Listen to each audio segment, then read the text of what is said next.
The You Are, a spiritual biography of you, by Dr. Ricken Lazlo Hale, Ph.D. A note from the author, Ricken Hale. Dearest reader, I thank you humbly and sweetly for your fervent interest in my upcoming book, The You Are. As you know, the book was meant to release nationwide this week, and I was deeply eager to share its splendors with you. Unfortunately, events beyond my control have led to a brief delay, as I liaise with several corporate parties as to precisely where and in what form the book should be released. On the advice of counsel, I sadly cannot say more at this time. I have no doubt this will cause widespread dismay and wrath, but I ask that you remain non-violent as these issues play out. In the interim, I've negotiated to allow the release of the first 8 chapters in both digital and spoken word format, in hopes that my web-savvy readers' yearning might be at least partially quelled. Please know that these pages are but the first steps on the journey, and that full self-knowledge cannot be attained until you experience the book in full. Bless you for your patience, and please enjoy the first octet of chapters of The You Are. Dr. Ricken Lazlo Hale, Ph.D. Introduction. A book begins. It's said that as a child, Wolfgang Mozart killed another boy by slamming his head in a piano. Don't worry, my research for this book has proven the claim untrue. As your heart rate settles, though, consider the power an author, which we'll refer to as me, can hold over a reader heretofore called you. But what indeed is you? How can you mean different things to millions of readers around a vast earth? And perhaps most importantly, who are you? I'm not asking out of mere politeness. For you, my friend, are no mere consumer of this book, sucking down nouns and adverbs like a plump babe to the teat. In fact, your relationship to this work is far more intimate and profound.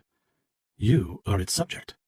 The gentle snow of dandruff I sense dusting the pages informs me that you're scratching your head. Hold the phone, you scoff aloud. Me? I'm the subject of Dr. Ricken's new book? Yeah, right. In my dreams, maybe. You stand and go to the vanity, examining your humble visage in the mirror. Could it really be? Could you be the focus of a work of literature read by millions of readers around a vast earth? Are you interesting enough? Cool enough? Clever enough? Sexy enough? Wealthy enough? Elegant enough? Are you, well, enough? Consider, yes. But here I am crooning your praises when we've not yet properly met. I, as you likely know, am Dr. Ricken Lazlo Hale, Ph.D. I am an author, reductive as the term may be, a healer, an archer, a writer, a gadfly, a reformed nomad, a husband, and at the time of writing, a terrified soon-to-be father. I am the youngest son of renowned performance artists Bob and Grace Hale, known collectively as Hump Dumpster, though I have sought for decades to distinguish myself from their intellectual shadow. I am a friend to birds, the earth, the arts, the elderly, the destitute, and the upset. You are somewhat trickier to define. After all, you're one of potentially billions of humans who've purchased this tome who may be reading this exact sentence at this exact moment. So which of these innumerable readers are you? The answer, like the gentle and malign tyrannosaur, can only be found by gazing into the past. Recall for a moment when you first picked up this book. How did you feel as your eager eyes fell to the page, only to be accosted by a gruesome, paradigm-shattering, and again, untrue, fact about beloved songwriter Wolfgang Mozart? Statistically, your reaction almost certainly fell into one of 5 categories, and figuring out which one is deeply instructive in determining your you. First, perhaps you simply stopped reading. Fearing the sting of revelation, you hurled the book into the waste bin and fled outside to bury your head in the sand like a duck. These are the actions of the coward. If you fall into this category, congratulations. You are no longer reading this book, and my ideas cannot hurt you. If you are a housemaid or butler who has fished the book from amidst your employer's rubbish, please know that you work for a milk-livered swoon to whom you owe no continued fealty. Trust me, my fellow servant, you'd be better off a beggar. Others among you may have met the news with fury. To hell with Mozart, you bellowed. I'll buy an even bigger piano and do the same to him. In your rage, you failed to realize Mozart has been dead for centuries. You are the warrior. Impulsive and volatile, you have come to this book seeking respite from your own fire. By contrast, perhaps your instinct was to defend the young maestro. He was a sensitive child, you cooed, and I bet the other boy teased him for his name. These sentiments mark you as the dove. Peaceful to a fault, you prioritize amity over justice and vehemently avoid tumult. Of course, you are likely not a literal dove, though studies do suggest that birds can read and understand up to 500 words. Fourth, if you quickly went to work committing your feelings on the matter to the page, then you may be the scribe, the rarest type of person. You cannot help but weave your thoughts into splendid prose, for which society rewards you with acclaim. You may have already won several prestigious awards and are likely considered charismatic and dashing by your peers. Finally, it's possible you've never heard of Mozart at all. Mayhaps you've spent this whole introduction in self-conscious dread, wondering how this cultural touchstone has eluded your knowledge. To this, I say this. Nothing is wrong with you. You're not stupid, nor rube-like, nor corn-fed. You've come into this book an innocent, teeming with beauteous potential. You are the Vestal, and in your absence of knowledge, there is room for wisdom. You are in fact the you I most affectionately welcome on this journey. At this point, I urge you to write down your U-type on a scrap of paper and affix it to your vanity, as it will prove important over the course of this book. Be you the coward, the warrior, the dove, the scribe, or the vestal, I welcome you upon this journey with equal affection. We've taken but the first step in discovering which unique and beautiful you are. Chapter 1. Name, go away. Let us address the elephant in the room. My name. Whatever questions you have, I can assure you I've heard them many times in barrooms and ashrams around the world, all the way back to my nursery school play yard. So let's get the big ones out of the way. First off, how is it spelled? H-A-L-E, not H-A-I-L, like the icy discharge that pelts us from a winter sky, nor the clumsy flailing motion with which we summon a taxi. The name, in fact, comes from halus, the Swiss word for virile or strapping. Second, am I descended from the beloved comedic actor Alan Hale Jr.? I am not, though I deeply respect his work and used to imagine him watching over me as I did my studies. Third, am I proud of the name? Well, that one's a bit tougher to answer, dear reader. After all, what has a family name to do with who you actually are? Consider Augustus Caesar, the inventor of democracy, who we now most associate with a revolting white salad sauce. Or Lucille Ball, who would shudder to learn her last name is now synonymous with a bouncing children's toy. Or Schrödinger, history's greatest feline researcher, whose nomenclature has been all but hijacked in the zeitgeist by Charlie Brown's piano-loving chum. No relation to the fictitious child in the Mozart story, of course. What benefit did any of these great figures derive from their respective surnames? None. But I've gone and dodged your question. Readers of my previous books know that both my conception and birth took place in a small theater behind a defunct perfumery in Western Oregon, as part of a 9-month performance art piece originated by my parents titled Smells Like Afterbirth, Fucker. It was noteworthy in that I was the first child sired exclusively for theatrical purposes, and critics at the time hailed it as a baroque deconstruction of the increasingly perverse human urge to procreate. My birth was witnessed by such cultural leaders as Jason Robards, Lena Wertmuller, Walt Frazier, and Oregon Governor Robert W. Straub, who called it American theater at its most sublimely obscene. Though I cannot remember my birth performance, the knowledge of it has always brought me great joy. Knowing that a version of me, even one I don't recall, brought meaning and profundity to so auspicious a coterie of persons, infused into my young life a deep sense of purpose. Yet, as I aged, irrational questions began to creep in. Was the piece truly as revelatory as the critics claimed? Was it not simply a retread of the Reeperbahn shows of Hamburg? Did my parents actually want a child? The latter question especially took root as Hump Dumpster moved on to new pieces, including 1992's critically lauded Cheers, Fuckers, in which they held a Boston bar at actual gunpoint for 36 hours, leading to a quasi-substantive prison term. This and other endeavors led to long stretches where I was alone, and it was in these silent periods that a grim and intrusive resentment of my parents, my lineage, and even myself began to take hold. So am I proud of my surname? The answer, which is yes, may surprise you. You see, with time I came to understand that my parents hadn't chosen art over me. Rather, they had made art my brother, a co-equal sibling with whom I would forever vie for their love. As I aged, I learned much from my brother. He was older, after all, and slowly grew fond of him. It was this fondness that led me to my own career in the arts and literature, one that has brought me closer to my parents. Though still extremely busy, they support my work and encourage me to continue pushing through my conventionalist phase and find my true voice. But proud though I am to be a Hale, it is my first name with which I more readily identify. Ricken. Studies show that first names tend to be particular to individuals, whereas surnames are tied to the family. Thus, a first name is the far more instructive indicator of your you. Many notable figures, from Aristotle to Fabian, had no last names at all, and were all the better for it. Your first name is yours, so make of it what you wish, unladen by the sins and agonies of generations past, and in that there is power, dear reader. Also, bear in mind that names are one of the few traits that separate mankind from the beast, alongside clothing, music, social hierarchy, swimming, and bridges. Consider, for example, the great ape of yore. She walked upright, ate plums and figs, nursed her young, and looked to the stars for wisdom, just as you or I might. She was, in most regards, quite like a human. But one thing she lacked was a name, one that was hers and hers alone. Did the lack of names trouble these elegant creatures? We'll never know, because apes did not attain language until 1972, when ASL was invented by a lowland gorilla named Coco. And whilst I've long admired Coco, she was only 6 at the time of this breakthrough, and had little insight into the mindset of prehistoric yore's great apes. To me, however, it is clear that namelessness stymied the species' development, which is why they now live in cages, whilst man drapes himself in finery. I'd like you now to look back at that scrap of paper upon which you wrote your U-type. Perhaps you were the coward, or the warrior, the dove, the scribe, or possibly the vestal. Whatever your type, I want you to find another scrap of identical size and write upon it the next key piece of your identity, your first name. Place this too upon your vanity, and notice how our definition of you is already growing in beauty and complexity. But of course, a name is but one small piece of the great tapestry that is you. The food chain is awash with nameless beasts who still feel the weight of identity upon them. All creatures, from the leaping cat to the cowering shrew, think of themselves as you, a logical center for the universe. Yet the cat eats the shrew, and we, like Schrödinger, live on to wonder what it means. Chapter 2. Pollen Nation. My most recent book, My Own Petard, featured my favorite quote from the late Henry David Thoreau. Every man is a virgin until he has known the touch of Mother Nature's mossy flesh.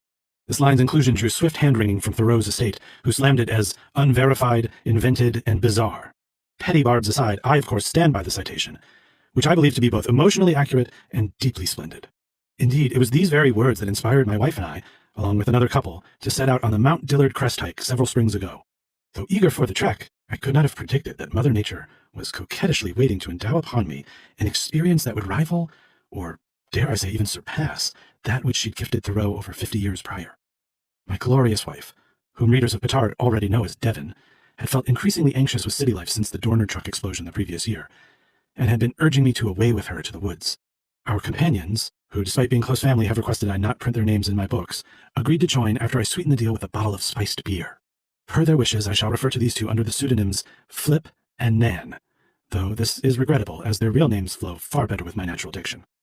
The hike itself was rigorous, even for one trained in advanced walking. Flip, in particular, tired quickly, and spent much of the first leg huffing like a land-bound sturgeon.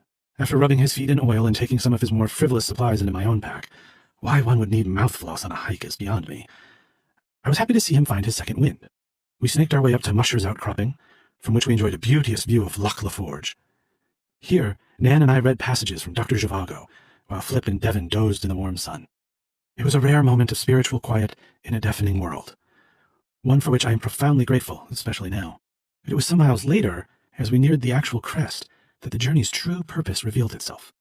Here, we came upon what appeared to be an elderly woman's powdered wig hanging from an azalea plant.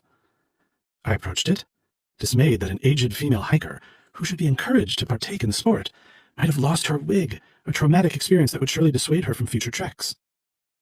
As Flip and Nan hung back in inexplicable fear, I put my head very near the wig, and noticed that it emitted a dull hum. Perhaps the dear lady had also lost a hearing aid, which had become caught in the wig and was now fritzing in the dew. It was at this moment that I felt my wife place a guiding hand upon my back.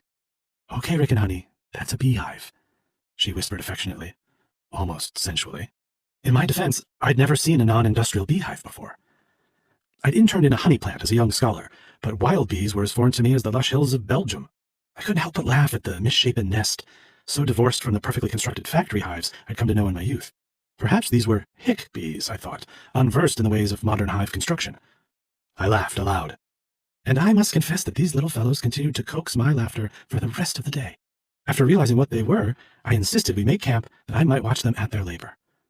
I delighted in how they darted hither and thither, thoroughly convinced of the dire importance of their work. How like human beings they are, I thought. It was only upon later reflection that I realized this observation was not merely hilarious, but devastatingly profound. After all, what makes a funny little bee like a funny little human? What traits do we share with these pinstriped chaps? Not our number of legs, nor the construction of our eyes. Our bodies are differently segmented, and our blood is vastly different temperatures. Bees are small, whereas humans are medium-sized. Humans can grow beards, whereas bees cannot. On the surface, it would seem we have less in common with the noble bee than with even the great ape of yore. However, no. Bees, for those unschooled in entomology, are broken into three subsets: workers, who build the hive, prepare the honey, and clean each other; queens, who eat the honey and live in opulence; and wasps, who fight wars at the queen's behest and defend the hive from bears. If this sounds vaguely familiar, it should. It is nearly identical to the social structure that we as humans employ. See how the worker bee corresponds fluidly to the human laborer. The queen, by contrast, could be mistaken for a member of our ruling class, presidents, CEOs, publishers. The wasp is analogous to a soldier or boxer. Bears in this case can stand in for themselves, as they pose a grave threat to both species. But consider how the greater community in both cases depends on the health of its individuals to survive. Should the worker bees fall ill and be unable to fly, the hive would fail and the queen would perish, along with her lavish lifestyle. So focused are these industrious workers on their leaders' welfare that they do not perceive the importance of their own. To wit, human laborers may yearn to drop their ballast and skip about with the frivolity of their overlords, without ever grasping that they themselves are the most vital appendage of the greater organism, or hive, that is mankind. A society with festering workers cannot flourish, just as a man with rotting toes cannot skip. I tried to give voice to these sentiments later that evening, as the embers of our campfire slowly nestled into the soil.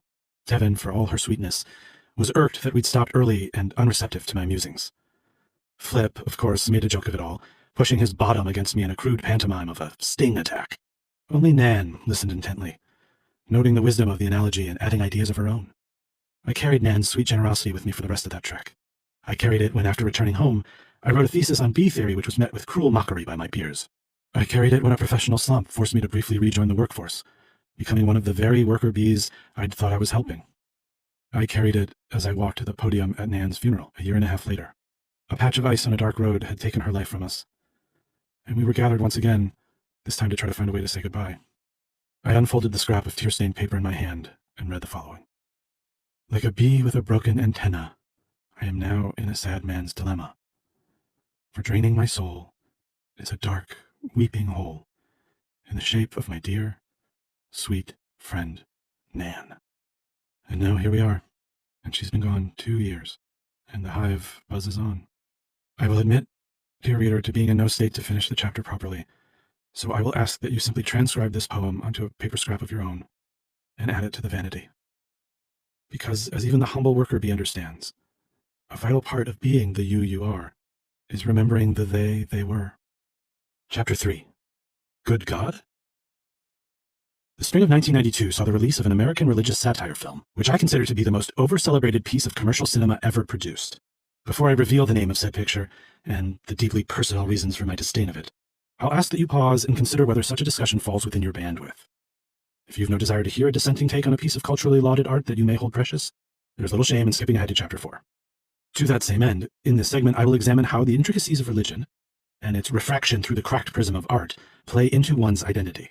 It will not be a facile discussion, and proverbial toes may be stepped on, but I feel this is a vital topic regardless of one's belief in God in any traditional sense. You may have moral reservations about continuing, but I promise that if I reach the hereafter before you, I shan't tattle. What's more, you may come away with a more nuanced view of what faith, or lack thereof, truly means. Sister Act was penned by Joseph Howard and follows a ribald lounge singer, Dolores, who witnesses a brutal slaying at the hands of her criminal lover and must take physical and emotional refuge amongst the Catholic sisterhood while posing as one of their own. Drawing inspiration from Titian's 1514 painting Sacred and Profane Love and Jonathan Lynn's 1990 film Nuns on the Run, the piece skewers many hallowed conventions of the time, including the separation of liturgical and popular music and the notion that nuns should be real and not lounge singers. Condemned in its era as blasphemous and even pornographic, the film has seen a cultural reappraisal, with some now viewing it as a foremost example of American deconstructionist cinema. My friend and colleague Patton Thune called it a brutalist eulogy of 20th century sectarianism, of a piece with Jodorowsky's The Holy Mountain or Luther's 95 Theses. Except it isn't. I suppose I've already lost some of you. But let me try to mitigate the damage by assuring you that my quarrel with the film is not one of personal offense. While I dabbled in Catholicism as a youth, I was never confirmed, and hold little residual fondness for popery. Nor indeed did I miss the moment, so to speak. In fact, I saw the film in cinemas on its opening weekend with my social worker, Mrs. Tuft, shortly after my parents' conviction. No, my loathing for Sister Act ultimately comes down to one thing and one thing only. It's simply nowhere near as profound as it thinks it is. Let's take a step back. Consider, if you will, St. Anselm's ontological argument for the existence of God, as published in his hit novel, Proslogion, and paraphrased here. 1. God is the greatest perceivable being. 2. The quality of existence is greater than that of non-existence. 3. God perceivably leaves footprints on beaches. 4. Ergo, God exists. The concept is explored further in the sundry works of Descartes, Leibniz, and Gödel, and refuted by Gaulino's perfect island thought experiment. Advanced learning computers have been employed to determine whether the theorem holds water. In truth, one of the few places in our global culture where you'll see no echo of St. Anselm's proof is in the 102 vapid pages of Joseph Howard's script for Sister Act. Adding to the parade of indignities, the film wastes a hauntingly villainous Harvey Keitel as Dolores' murderous beau. While his casting is clearly meant to recall his sublime Judas Iscariot from The Last Temptation of Christ 5 years prior, Howard and the filmmakers do bafflingly little with this parallel. The brutal themes of faith explored in the earlier film are sanitized here to the point of impotence, and Keitel is left hanging like the very Messiah he once so poignantly betrayed. So, what religion should you be? I do not know. The decision is extremely personal, and thus it may help us to return to the you type you were assigned in the introduction. While I'm no formal theologian, I've traveled enough to have some insight on which faith may pair well with your specific type. If you are the coward, whose beliefs come from a place of fear and pettiness, then Puritanism may be a good fit. The warrior, in all his vigorous aggression, may find concord in the teachings of the mighty sun god, Ra. The dove is fragile and infirm, and may thus benefit from the strength and cunning of the Freemasons. The scribe, ever the rogue, tends to veer agnostic, while the sweet-natured vestal may delight in the simple life of the Pennsylvania Mennonites.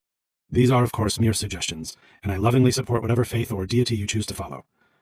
All, at day's end, are both valid and beauteous. I myself ascribe to no defined religion, though certain experiences endow me with a potent sense of the divine, holding my wife's hand as we fall asleep. That first crisp bite of a fresh banana, the laughter of children crowding around a radio to hear Howdy Doody, the thrill of publishing a global bestseller, the smell of an elderly librarian, the first time I ever saw the Liberty Bell. But even more than the divine, what I believe in is people. To me, it is undeniable that human beings, for all their vices, exist. I see them daily, going about their business like bees in a hive. Even those I do not witness leave evidence of their existence behind. Every skyscraper, drawbridge, bar of soap, or ball of twine is proof that human beings live and breathe upon this earth. Yes, even a toothless religious satire about a lounge singer turned sister of the cloth serves to prove the existence of its creators. By reading this book, you prove that I am real, just as the money I received for it proves that you are. In that way, dear reader, we are each other's God, and each other's worshiper. And this, more than any other, is a religion I can get behind. Once you've chosen a theology with which you're happy, go again to the vanity and affix a totem of it to the mirror. This could be a Christian man's cross, an An-Ra scarab, or a Masonic square and compass. If, by some chance, you found commonality with my conception of faith outlined above, feel free to use a photo or etching of me to convey this. Whatever you choose, know that this belief is a vital and precious piece of the you are, and that it is yours to defend with vigor. And fear not the judgment of the unlettered crowd, for your you is stronger than their they. They cannot crucify you if your hand is in a fist.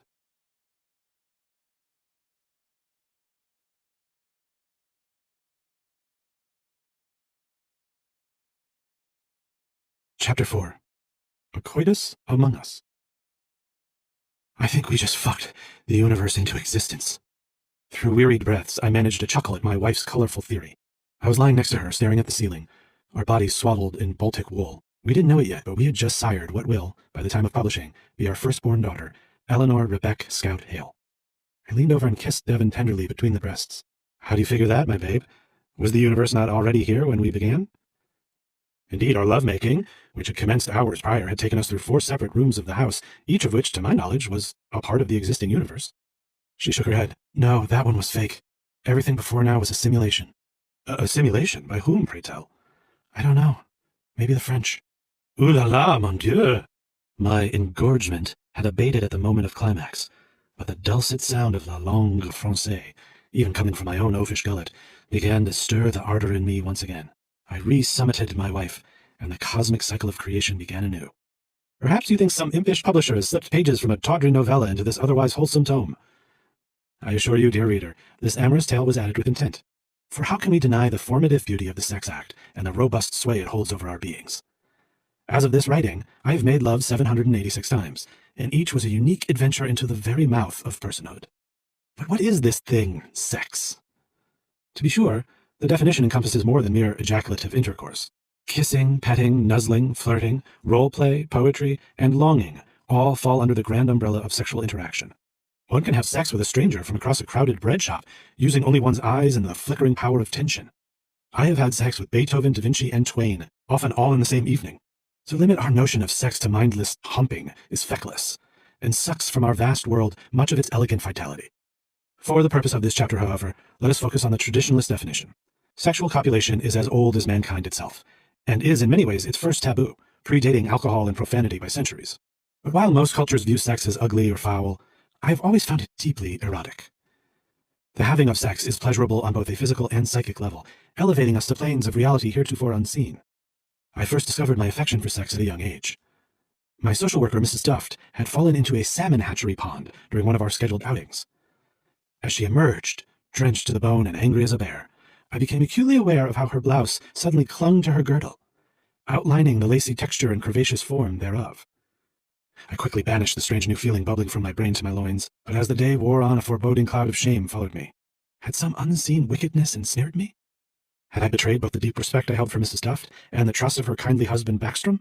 That night I penned a 3-page letter of apology to them both, which I delivered to their doorstep by bike and read aloud through tears.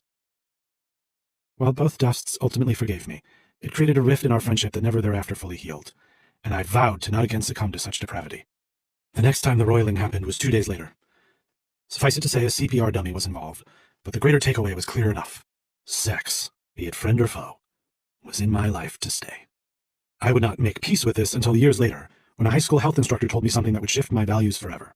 Sex, it turned out, was not simply an act of debauchery.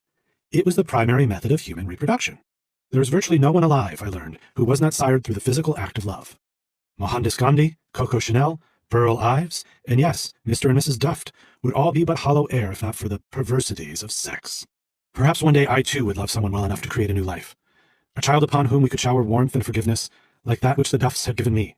How could something with the capacity to beget such wonders be itself anything but wonderful?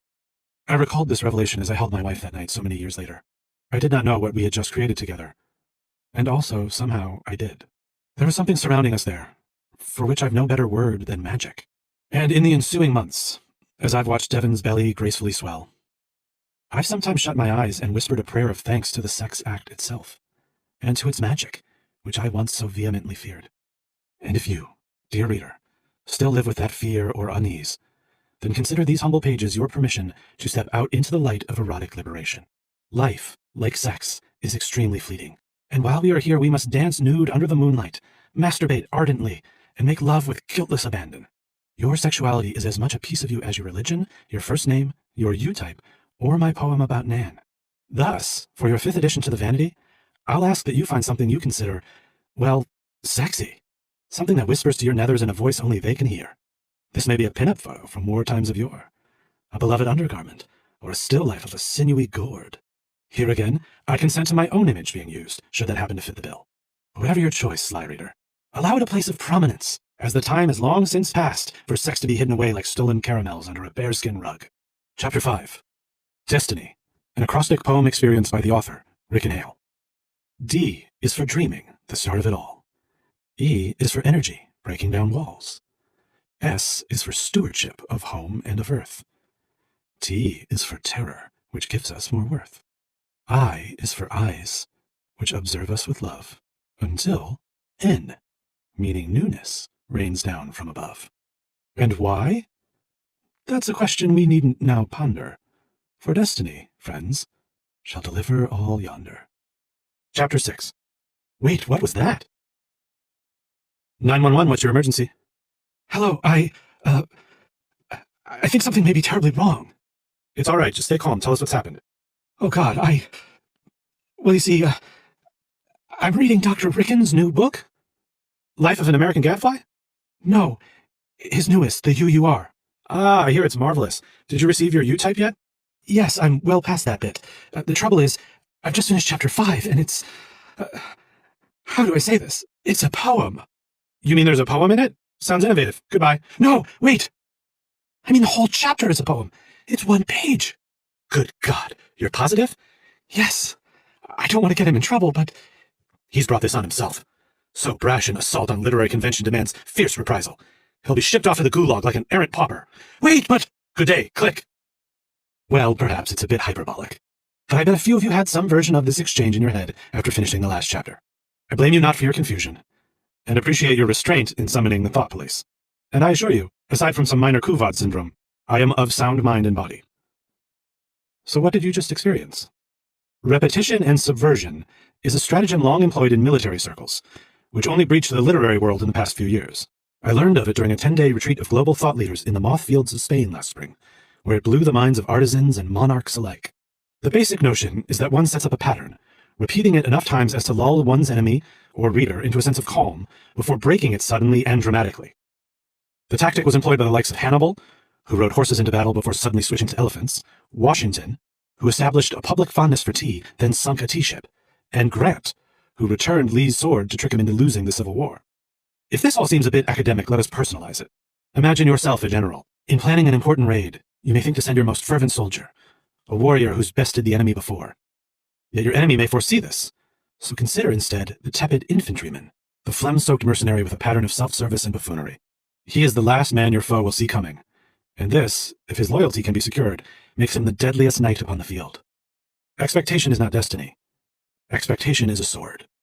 This wartime philosophy so elegantly applies to literature, however, that as an author I now truly consider myself to have seen combat. And in a way, you have too. You see, I've spent the first 4 chapters of this book, plus intro, setting a pattern. A theme is introduced, an anecdote given, and a piece of your identity revealed, climaxing with the ritualistic affixing of the totem to the vanity. Perhaps you'd grown wise to this, and even begun to guess the totem before the chapter's end. And had I approached the notion of destiny in the same rote fashion, you may have placed in my path an emotional block. Only through a sudden obliteration of the form was I able to bypass this, pivoting to a fully poetic structure and seeding the theme directly into your id, where I dare say it shall remain. Had I warned you the poem was coming, its seed would have withered in the soil of your mind, and the thematic tree which now grows inside you would have ceased to be. I am sorry for deceiving you, and also I am not. So what does this mean for you? Will you continue to receive totem assignments at the end of each chapter, or was this a mere farce meant to set up the poetic twist? Indeed, it was intended as the latter, but I must admit that like Pygmalion, I have fallen in love with my own creation. As such, we shall continue the ritual, beginning now as this chapter draws to its close. Here, we shall turn the tables, giving you the chance to surprise me. Poke about your bedchambers until you found some possession which you think would subvert my expectation of you. Something so dissimilar from any of your previous totems that you feel it would shock me. Don't worry, my cardiologist assures me I can take it. Once you've placed this item, take a step back and regard the growing picture before you. What I hope you see coming into focus is a sort of map, not just of who you are now, but of who you are becoming. Every path you'll follow, every mouth you'll kiss, every battle you'll fight till the end of your days, can perhaps start to be hazily seen upon your vanity. You see, this is no mere smattering of knickknacks you've amassed, dear reader. This is destiny. Chapter 7. Wounds Unhealed. Everyone laughs at you the second you walk out of the fucking room. He was slurring, his breath cologned with whiskey. It was clear enough what he'd said. I was in Flip's basement. We were mere feet apart, close enough to see the veins pop from each other's heads. And it felt, as it had in recent months, like we were shouting from opposite ends of existence. There was a satisfied viciousness in him as he watched his words pierce me. I'd never seen that in him before. I hadn't come over that evening for a fight. I'd come for a cassette tape. For Nan's last birthday on Earth, I'd gifted her a self-produced Tuvan throat-singing album, comprised of 9 original works encapsulating what she meant to me. She'd responded with her usual kindness, often texting me to say she and Flip were listening to it. I'll be the first to admit I'm an unpolished throat singer, but she found something to compliment in every track. That's just how she was. The copy I'd given her was the only one I'd made, so I'd come to Flip's that night to see if I could borrow it. It was 6 months since she'd left us. I don't know just how the fight began. Flip, tipsy, led me down to the basement, where he assured me the tape was amidst Nan's old things. Feeling the pain wafting off him as he sifted through piles of broken memories, I tried to guide our chatter to lighter fare. So you really think you'll stick with this job? Yes, Ricken. Damn, I'd sounded judgmental. I kept my dullard trap shut as we continued the hunt, but it soon grew clear the tape was nowhere to be found. Hang on, I swear it's here. It's okay, Flip. You lost it in the move. It happens. I didn't lose it in the goddamn move. It's here. I should have reached for patience. Here was this gutted man, my friend and relative, staggering about the unofficial tomb of his beloved twin soul. And all I could think was that the selfish bastard had thrown out my fucking tape, and now he was lying about it. I said something, and he said something, and it became clear we were about to break something that could never be unbroken. It wasn't yours to throw out, I barked. I could actually sue you for loss of... I didn't fucking throw it out. You used to listen to it together. It gave you joy. Are you going to chunk everything that ever gave you joy? Is that what you think she'd want? Flip threw something at the wall, which was either a saucepan or a saucepan lid. The mark remains there to this day. He was still for a moment, then turned back to me. We listened to it to make fun of you, Ricken. We'd laugh at it. She'd laugh at it. That was the joy it gave us. Everyone laughs at you the second you walk out of the fucking room. And then that was a thing that he'd said to me. I don't blame him for his words, nor would I adjudicate them as entirely true or false. Indeed, everybody does not laugh at me when I walk out of a room. But some people do. Some people always have. And not all of them have bothered to mind their volume. So Flip's treatise was no great revelation, and the sting of it was brief. What lingered was the feeling that this had come from both of them, and that in Nan's case it would be the last thing I ever heard from her. Knowing her, I'm sure her laughter at my gift was playful, not cruel. But it was laughter. And I'll confess I wish I didn't know that. At the time of writing, Scientists know only two parasites that can live inside a human body for decades. One is the shy and misjudged tapeworm. The other, far more sinister, is the spoken word. Surely there have been verbal cruelties hurled upon you which still live inside you today. These are likely less corrosive than those vomited upon me by Flip, but I bet they still hurt. Perhaps a snooty waiter once called your hat garish, or a passing sailor addressed you as bub. Whatever your trauma, you'll likely find that it lasts longer when caused by human words than by knives or falling boulders. So how do we suck poison from our veins when that poison is made of words? Medically, we cannot, but perhaps we can temper its potency. Here, as in many cases, I find it helpful to call upon my wise older brother, art. We know from Chapter 5 that there is great transformative power in the acrostic poem format, and this can be applied here to therapeutic effect. To begin, write out something someone has said or screamed at you which has caused you pain. Then, from each letter of this foul phrase, birth a new word, one which is not vicious, but celebratory, and specific to you. Continue through the end of the phrase until you've created something that looks like this. Everyone laughs at you the second you walk out of the fucking room, a poetic metamorphosis by the author Ricken Hale. Effervescent, valorous, exquisite, regal, young, owes no money, nice, elegant. Light on feet, articulate, uses recycling bin, good, handsome, sleek. Archer, thoughtful. Your friend, original, up and away. Titillating, horse lover, empath. Soft, ears work well, celestial, ornate, no ulcers, dreamer. Yields to pedestrians, oily, useful. Wellspring, arborist, lo and behold, nightly. Ozone conscious, unconventional, tease. Operatic, feisty. This book's author, hemoglobin levels good, essential. Fetching, unperverted, car owner, kingmaker, iron-willed, never fear, Ricken is here, glamour. Rah, rah, rah, outlived childhood rival, oxlip-scented, my own best friend. Note how Flip's original rebuke has been transformed by the bardic process. What was once a cruel sentiment is now a cruel sentiment and 54 lovely ones. To be clear, his words still live inside me, but their venom is diluted in the fluid of my own self-love. I've committed the poem to memory, and I declaim it quietly to myself any time I leave a room and get that funny feeling that someone behind me is having a chuckle. In the year since our encounter in the basement, I've mended fences with Flip. We had a long talk over salted legumes, where we both said we're sorry. I never did sue him over the tape, though legally it remains on the table. I know that if I floated the acrostic method above as a balm for his grief, he'd smirk and change the subject to movies or some peevish qualm he has with my beard. I wish I knew how to help him, and perhaps someday I will. But for now, I'm grateful for who I can help. You.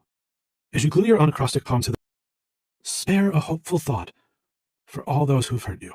For now that you've shown your pain can be healed, maybe theirs can be too. Chapter 8. Pull up a charity.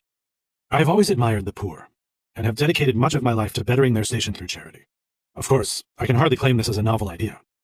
First invented by Florence Nightingale in 1854, charity has blossomed into a global movement which now spans over 90 countries on 4 continents around the world.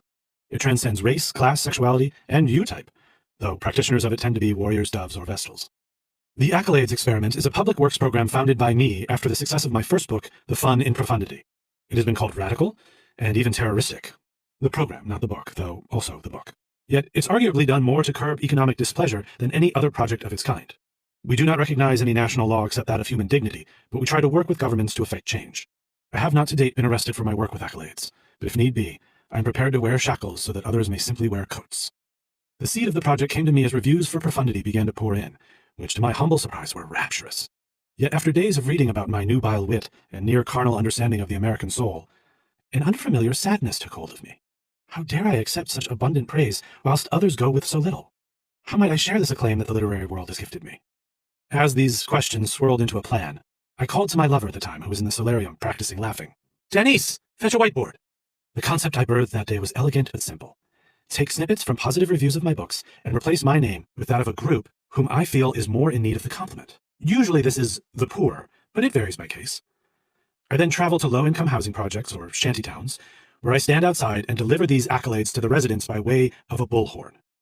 Imagine yourself, if you will, a destitute mother of 4, asleep in your bed of rags. You awaken pre-dawn, not to your usual sting of plebeian shame, but to a melodious voice, assuring you, "The poor are a treasure beyond compare. They show a sensitivity and jocular wit not seen since Milton." You gather your sickly children and throw open the window sash to find a beloved celebrity author gazing in at you. His smile bathes you in purpose as he declares, 3 cheers for the needy, whose cutting insight only sharpens with time. Praise of this kind, which may feel banal to me, can be life-changing for a person in need. To wit, many who have received our help have gone on to improve their lives, often leaving the projects after just my 6th or 7th visit. Thankfully, I've not had to put personal funds into the Accolades experiment, which is financed through donations and government grants. This has allowed me to bring our message to impoverished communities around the world, from Monaco to Santorini to the Maldives. What I have paid consistently is the emotional toll of trying to uphold the program's integrity in a world that can be hostile to such things. I recall one instance where my puckish assistant Balf tried to hoodwink me into spending our surplus funds on a laptop computer to help with travel bookings. "It will be so much easier, Dr. Ricken," he mewled. "Travel agents don't correspond by mail anymore, and my hand is sore from all the writing." Like the trickster servant Arlecchino, he was cradling his wrist in an ornate pantomime of agony. Despite sensing a grift afoot, I told Balf I would sleep on his request, and that night I took to my bed, where I was visited in my dreams by the ghostly visage of Florence Nightingale herself. "Mind your principles, Dr. Ricken," she whispered, floating above me. "Charity was my gift to man, and by man's hand it must be wrought." She held my gaze for a long, sensual moment, and then suddenly screamed and disintegrated into blood, which rained down upon me in a torrent. I jolted awake.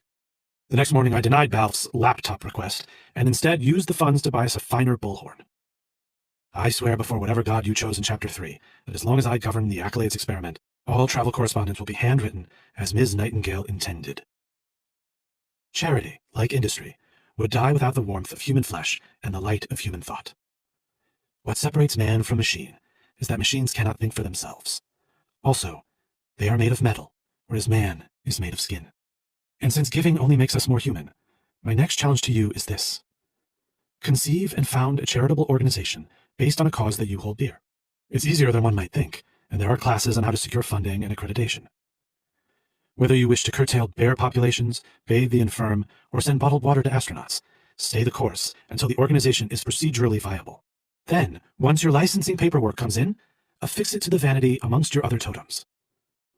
Of this edition, I dare say, you should be especially proud. Of course, should you find you lack the aptitude to run a charity yourself, you may donate to someone else's. The back flap of this book includes instructions on how to give to the Accolades experiment, as well as a tiered list of prizes you can receive in exchange. $300, for example, earns you a wool muff, hand-knit by Balf himself. All prizes come with a bespoke mounting cord, making them easy to hang upon the vanity. So why do I care so much for the poor? The answer, which may shock you, lies in the next chapter. But for now, be glad in knowing that human charity has become an inextricable piece of the ever-expanding wonder that is you.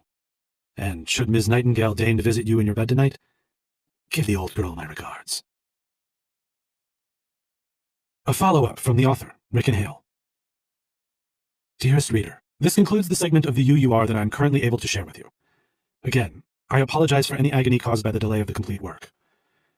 Please keep in mind that you are now in a state of partial enlightenment, which can be both disorienting and highly dangerous. I urge you to exercise caution whilst in this state, and refrain from speaking publicly or driving a car. I would also recommend taking time off work until the book is released, and you can ingest its themes in full. Furthermore, assuming you have been mounting the totems as instructed, please cover your vanity in a bedsheet or tarp until such time that you can continue. Tarps are available at camping shops, while bedsheets can be found in any grocery store. Thank you for beginning this journey with me, and for your generous patience. Though belated, I believe the full release of the UUR is ordained by destiny. And destiny, friends, shall deliver all yonder. Dr. Ricken Lazlo Hale, Ph.D. About the author. Since upending the literary hierarchy with his debut book, The Fun and Profundity, beloved author and enigma Ricken Lazlo Hale has continued to awaken minds with such revered works as Life of an American Gadfly, Wisdom for the Withered, Advice to Seniors from a Young Man, and My Own Petard. In a career that has seen 3 global tours, 2 LaCroix Awards, 7 libel suits, and 2 retirements, Hale has persevered to become the foremost voice in the field of social wisdom. To quote Rebecca Gulk, Ricken is more than a man, he's a writer. The books come from him. No Ricken, no books.